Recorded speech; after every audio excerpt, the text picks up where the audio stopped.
Baik pemirsa, lalu bagaimana kita membaca arah APBN kita tahun 2025 serta menganalisa kinerja APBN sepanjang tahun 2024. Kami akan membahasnya dengan Bapak Astera Primanto Bakti, Direktur Jenderal Perbendaharaan Kementerian Keuangan Republik Indonesia yang saat ini sudah berada di samping saya. Selamat sore, Pak Astera. Selamat sore. Baik, kita akan langsung saja membahas soal pidato kenegaraan tadi. Pak Presiden Jokowi dalam nota keuangan dan RAPBN 2025 menekankan soal SDM unggul, di mana dalam APBN 2025 nanti kita akan fokus untuk pengembangan SDM dari sisi SDM unggul, inovatif, integritas, dan juga berdaya saing. Nah, ini bagaimana untuk penyiapan anggaran tahun 2025 untuk mewujudkan target pemerintah untuk peningkatan SDM unggul tersebut, Pak? Baik, jadi sebagaimana kita ketahui, anggaran pendidikan itu harus ditetapkan 20% dari total APBN. Ya. Nah, jadi tadi kalau APBN-nya sekitar 3 ribuan, anggaran pendidikannya ada di angka 722,6 triliun. Ya, di mana dari yang 722 itu ada yang di pemerintah pusat, ya, ini biasanya dikelola oleh Kementerian Dikbud, Ristek, ya, kemudian kementerian lain yang terkait dengan pendidikan, dan juga ada yang transfer ke daerah, ya, jadi yang langsung diberikan ke daerah. Nah, kebanyakan daripada anggaran-anggaran itu memang disiapkan untuk bagaimana kita bisa menyiapkan sekolah-sekolah yang unggul, kemudian juga membayar gaji guru, ya, kemudian membuat program-program yang sifatnya link and match, ya, serta ada program-program lain yang tentunya inline dengan kebijakan umum pemerintah. Ya, termasuk tadi juga Bapak Presiden bilang ada kerjasama yang akan dilakukan antara pemerintah dengan sektor bisnis atau usaha agar kemudian penyerapan tenaga kerja juga semakin besar di Indonesia. Pak Astera, ini kemudian terkait dengan anggaran kesehatan. Selanjutnya ini kan ditargetkan sebesar 186,4 triliun ya di tahun 2024 kemarin. Kalau untuk APBN tahun 2025, apakah anggaran kesehatan ini alokasinya persentasenya akan masih sama atau justru ditingkatkan? Apa yang menjadi kira-kira hal-hal yang harus diperhatikan dalam APBN 2025 nanti? Ya, pertama kalau dari persentase more or less hampir sama lah ya. Kalau dilihat dari nominal sekarang kita di tahun 2025 itu sekitar 197,8 triliun. Ya, fokusnya yang pertama adalah karena kita fokus tahun ini adalah SDM ya. Nah, jadi yang pertama adalah gimana kita bisa terus mengembangkan kebijakan kesehatan yang sifatnya promotif dan preventif. Ya, jadi kalau bisa orang nggak sakit, kemudian kalau misalnya sakit ya ditanganin dengan baik lebih dini, ya. Kemudian juga kita menyiapkan rumah sakit ya di daerah, baik melalui anggaran pusat maupun anggaran-anggaran yang ada di daerah. Nah, ini jadi menarik karena di daerah itu ada anggaran, ada rumah sakit yang dimiliki oleh Pemda, ya, ada yang dimiliki oleh pusat. Nah, ini yang perlu dilakukan sinergi. Selain itu juga kita menyiapkan yang namanya bantuan operasional kesehatan. Nah, ini diberikan ke puskesmas untuk ibu hamil dan lain-lain. Kurang lebih seperti itu. Tapi menarik memang kalau kita bicara soal anggaran kesehatan tahun 2019-2020 itu kan pasti anggaran kesehatan kita besar sekali karena kita ada di dalam fase pandemi begitu, lalu memang kesini-sini kita sedang menjaga kestabilan anggaran kesehatan tersebut. Tapi kalau melihat situasi global yang saat ini terjadi, kira-kira sebetulnya seberapa penting kita tetap mengalokasikan anggaran kesehatan tersebut di Indonesia? Anggaran kesehatan ini sebetulnya tidak tergantung ada pandemi atau tidak. Ya, jadi kalau misalnya kita ada pandemi seperti tahun 2019, ya porsinya harus ditambah. Ya, tapi secara normal kita memang harus menjaga anggaran kesehatan itu dalam proporsi tertentu. Dalam artian ini kan ada prerequisite requirement. Ya, misalnya kita harus bayarin orang-orang untuk universal healthcare, ya itu supaya kita bisa berikan bantuan kepada masyarakat supaya masyarakat kita tetap sehat, dan juga kita siapkan infrastrukturnya sehingga pada saat masyarakat sakit datang ke rumah sakit, ya rumah sakitnya ada, kemudian juga rumah sakitnya bisa memberikan obat, dokter tersedia dan lain-lain. Jadi ini bukan karena ada bencana, ada penyakit atau enggak gitu. Jadi ini sebenarnya prerequisite dari suatu negara. Jadi ini tetap harus disiapkan. Sejalan juga paralel dengan anggaran perlindungan sosial dan juga untuk infrastruktur kesehatan ya Pak Astera, termasuk ketahanan pangan. Ini kan menjadi hal-hal yang mendasar nampaknya untuk kemudian tadi menekan inflasi sampai 2,5%, pertumbuhan ekonomi 5,2%, dan angka kemiskinan 7-8% begitu. Nah ini untuk pengalokasian dana-dana tersebut nanti realisasinya akan seperti apa di tahun 2025?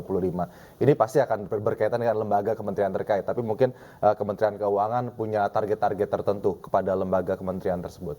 Ya, tentunya ini kan pada saat anggaran ditetapkan, yang punya anggaran ini pasti sudah ditentukan. Jadi misalnya kita bicara anggaran Pelinsos, ya, Pelinsos itu ada yang diberikan ke daerah, ada yang diberikan kepada pemerintah pusat. Nah, di pemerintah pusat ini yang banyak mengelola adalah Kementerian Sosial, ya.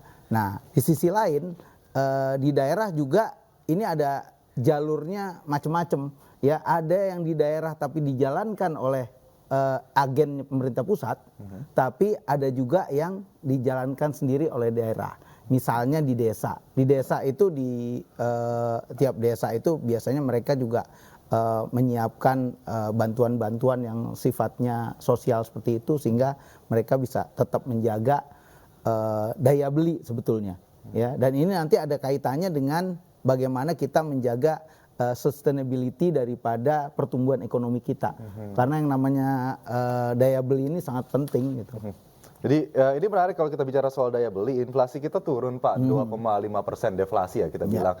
Ini kan artinya juga mengindikasikan ada penurunan daya beli masyarakat begitu. Kurang lebih memang dampak dari ekonomi global juga yang saat ini sedang tidak baik-baik saja. Lalu bagaimana kita bisa tetap mengontrol inflasi ataupun daya beli masyarakat tersebut di tengah ketidakpastian? Ini kan memang banyak banget komponennya, tapi pasti masyarakat juga ingin mengetahui apa saja strategi yang akan dilakukan nantinya untuk tetap bisa menjaga daya beli tersebut. Ya, baik. Untuk daya beli tersebut, ya, ini ada dua sisi nih, ya. Pertama, bagaimana kita menguatkan masyarakat supaya punya purchasing power. Ya, jadi tadi misalnya memberikan bantuan, ya, kemudian juga menyiapkan lapangan kerja, ya, yang kaitannya dengan penguatan purchasing power. Di sisi lain, ini kita juga harus menyiapkan sarana dan prasarananya nih.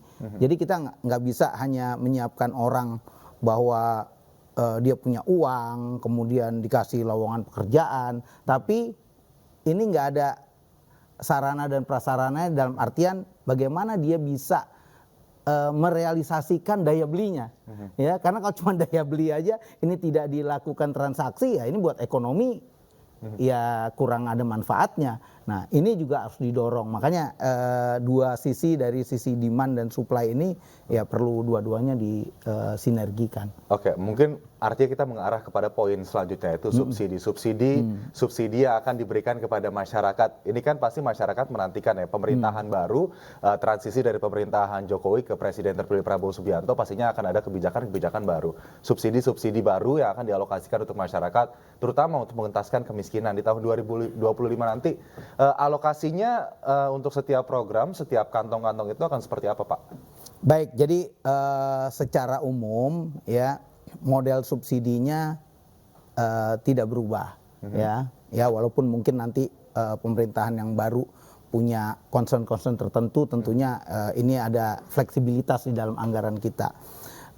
Yang jelas, yang utama itu kan subsidi itu ada yang energi, ada yang non energi, ya. Nah, yang energi ini biasanya ya kaitannya dengan listrik, dengan bahan bakar dan lain-lain. Kemudian yang non energi ini biasanya kaitannya dengan pupuk, ya, atau dukungan-dukungan yang lain. Nah, ini untuk tahun ini kita menyiapkan anggaran sekitar 205 triliun untuk yang energi ya, dan yang non energi sekitar 104 triliun. Oke, energi dalam hal ini BBM ya, bahan Ya, bakar salah satunya BBM. minyak. Ya. Akan meluas apakah alokasinya untuk BBM sendiri, Pak? Jadi yang kita jaga adalah ketepatan sasaran. Ya, karena kalau misalnya ini dibuka ya tentunya subsidinya ini akan melonjak terus ya. Nah, jadi untuk itu kita coba jaga ya, misalnya yang untuk listrik ya tentunya kita scrutinize dengan data-data yang ada ya, apalagi sekarang kita punya data Reksosek yang tentunya masing-masing desil ini udah bisa dilihat ya, ini merupakan kombinasi data yang baik.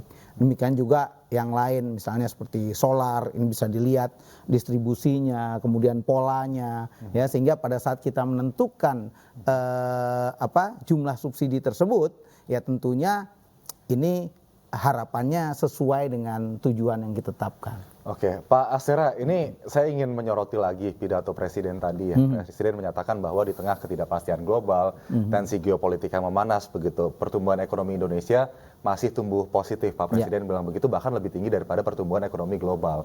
Masyarakat nampaknya banyak yang sanksi terhadap statement ini, banyak yang mempertanyakan apa betul seperti itu. Bagaimana kenyataannya, bagaimana pengejawantahannya dari sebuah angka kemudian menjelaskan kepada masyarakat bahwa memang kita tren pertumbuhan ekonomi kita masih positif bahkan sampai tahun 2025 ke depan.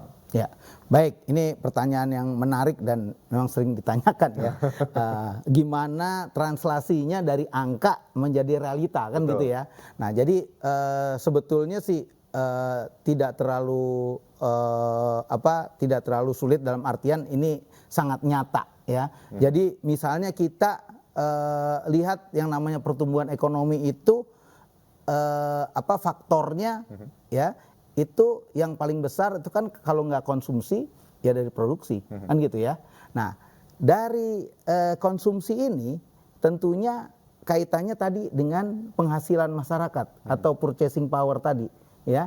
Nah, kita kan tadi untuk masyarakat yang miskin ya atau rentan miskin, ini kan tadi kita berikan bansos ya. Nah, harapannya dengan bansos itu orang yang tadinya nggak punya daya beli jadi punya daya beli ya. Kemudian juga untuk masyarakat yang lain disiapkan lapangan pekerjaan ya. Kita nambah sekitar 3,7 juta nih lapangan kerja ya yang bisa kita siapkan dalam 2 tahun. Jadi ini adalah suatu contoh ya daripada translasi dari pertumbuhan ekonomi kepada kenyataan yang diterima realitas masyarakat. Yang diterima oleh masyarakat begitu yang benar-benar dirasakan oleh masyarakat. Ini menarik juga pemirsa, karena kita tahu tingkat pengangguran terbuka kita nampaknya juga harus tetap dikontrol nanti tahun 2025 dengan adanya bonus demografi yang meluas. Artinya banyak sekali masyarakat, tenaga kerja, usia kerja yang akan berlomba-lomba mencari pekerjaan nantinya. Kita akan bahas bagaimana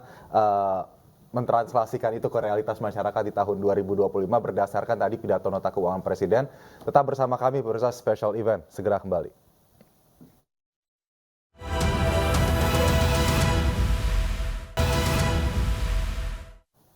Ya, kembali di special event pemirsa, dan saya masih bersama dengan Bapak Astera Primanto Bakti, Direktur Jenderal Perbendaharaan Kementerian Keuangan. Pak Astera, kita langsung saja ini mungkin sebagai penutup segmen dialog pada kali ini terkait dengan nota keuangan dan APBN tadi, yang paling penting bagi masyarakat Indonesia tentunya angka kemiskinan, juga tingkat pengangguran, karena ini hal kaitannya sangat kuat begitu dengan bonus demografi yang dimiliki oleh masyarakat Indonesia saat ini untuk menyongsong Indonesia Emas. Bagaimana Pak alokasi untuk mengentaskan kemiskinan tersebut? Baik, jadi yang pertama ya, kita harus tahu bahwa APBN ini adalah transisi yang berkelanjutan ya, tentunya tadi kita cita-citanya menuju ke Indonesia Emas. Nah, terkait dengan hal tersebut ya, kalau yang kita sorot tadi adalah masalah kemiskinan ya, sebenarnya ini kemiskinan nanti larinya kan ke kemakmuran ya. Nah, dan kemiskinan ini ya tentunya berkaitan dengan bagaimana dia bisa punya daya beli ya, dan kembali lagi warga negaranya juga dia punya kemampuan untuk bekerja ya. Jadi ini bisa disasar baik dari sisi pendidikan, ya kita menyiapkan SDM yang tentunya cocok ya dengan yang dibutuhkan. Makanya program-program vokasi, link and match ini terus kita inikan, dan kita juga berikan beasiswa yang melanjutkan dari yang ada. Kemudian yang kedua dari sisi kesehatan, ya ini juga didukung dengan program-program makan bergizi dan lain-lain yang tentunya harapannya masyarakat kita jadi semakin sehat. Dan yang ketiga adalah dari pendidikan, kesehatan.